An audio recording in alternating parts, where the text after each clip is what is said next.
Bonjour, je vous remercie pour votre aimable attention. Tout d'abord, je me présente. Je m'appelle Paplati Ndiaye, consultant chez Alti. Comme vous pouvez le voir à l'écran, nous allons parler aujourd'hui d'industrialisation des développements en PHP. Pour votre information, cette présentation est composée de 2 vidéos. Donc, au sommaire de cette première vidéo, nous allons d'abord donner une définition du sujet, puis dresser le constat dans les projets qui sont dépourvus de vraies solutions d'industrialisation, pour ensuite aborder les solutions apportées par une plateforme d'intégration continue et ses avantages. Enfin, si vous désirez mettre en place une plateforme d'intégration continue, nous allons vous donner des indications sur le coût, l'impact et l'investissement que cela demande. Donc nous allons rentrer dans le vif du sujet en donnant une définition de l'industrialisation des développements PHP. Comme vous pouvez le voir à l'écran, d'après Wikipédia, je cite, c'est un ensemble de pratiques utilisées en génie logiciel. Elle consiste à vérifier à chaque modification de code source que le résultat de la modification ne produit pas de régression de l'application en cours de développement. Bien que le concept existait auparavant, l'intégration continue se réfère généralement à la pratique de l'extreme programming. Donc je rajouterai à cette définition la notion de build. En fait, un build a pour objectif de générer automatiquement un produit qui est opérationnel et testable. Donc cette approche au fait consiste en fait à mener les opérations suivantes de manière automatique, à inspecter le code donc par une revue de code, à le tester, c'est-à-dire mettre en place des tests unitaires, des tests fonctionnels, des tests de performance, etc., à le déployer dans les différents environnements, à le documenter et enfin à notifier en émettant des alertes par email, par SMS ou par flux RSS. Donc maintenant que nous avons donné la définition d'une plateforme d'intégration continue, nous allons décrire la réalité quotidienne des projets dépourvus de vraies solutions d'industrialisation. Comme vous pouvez le voir sur ce graphique, plus un projet grossit en nombre de codes et de développeurs, plus le nombre d'anomalies augmente. Donc en général, ces anomalies sont corrigées pendant la phase de recette. Mais ce qu'il faut savoir, c'est qu'il y a toujours une limite dans la correction de ces anomalies, dans le sens où il y a toujours des bugs indétectables, parfois par l'utilisateur. Et on appelle cela des bugs cachés. Donc ces anomalies ont souvent, la correction de ces anomalies ont souvent un coût, car on les détecte le plus souvent très tardivement, parfois même en production, sans compter le risque de créer une régression.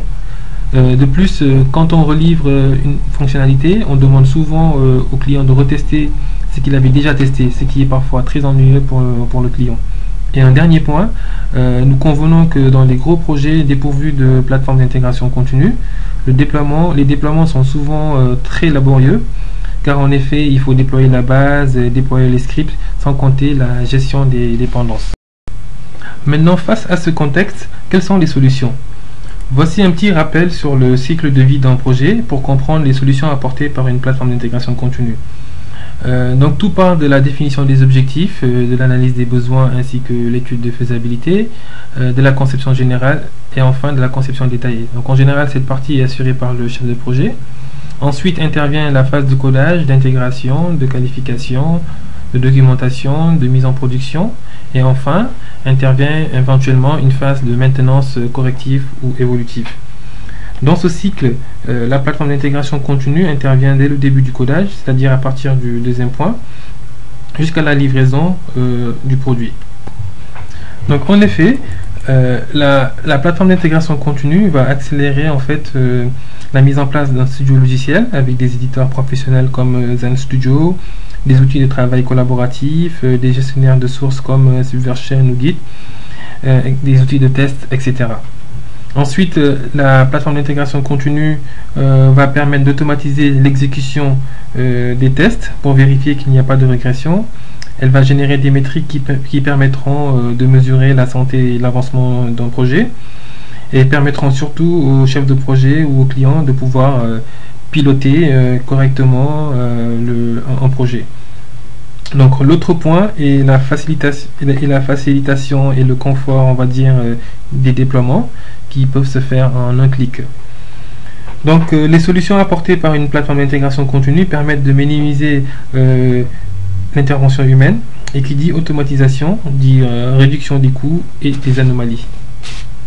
Donc avant de parler des avantages, je vais d'abord décrire l'environnement technique idéal. Comme schématisé ici, nous avons les postes locaux qui correspondent aux postes des développeurs. En fait, chaque développeur va envoyer son code dans un gestionnaire de source. Donc ce gestionnaire de source peut être CVS, Subversion ou Git. Et c'est à ce niveau qu'intervient la plateforme d'intégration continue. En effet, elle va détecter chaque commit d'un développeur, puis elle va exécuter automatiquement les tests unitaires, fonctionnels, etc.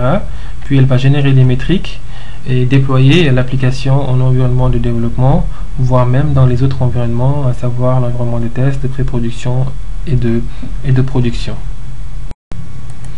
Donc, comme vous pouvez le constater, la plateforme d'intégration continue apporte une certaine discipline aux développeurs en l'obligeant à mettre en place des tests. Elle permet aussi de réduire le coût de correction des anomalies, dans le sens où les anomalies et régressions peuvent être détectées au plus tôt. Ensuite, un gain de temps pour les déploiements et surtout une connaissance plus concrète de l'état de santé du projet par le chef de projet ou par le client. D'où cette réflexion très pertinente de Martin Fowler, qui est l'un des pionniers de l'intégration continue, qui dit, je cite, dans un projet dépourvu de plateforme d'intégration continue, on ressent la douleur toujours après et on souffre encore plus. Par contre, dans un projet menu de cette plateforme, on souffre dès le début et après on a un résultat meilleur. Donc maintenant, nous allons aborder le coût pour la mise en place d'une plateforme d'intégration continue.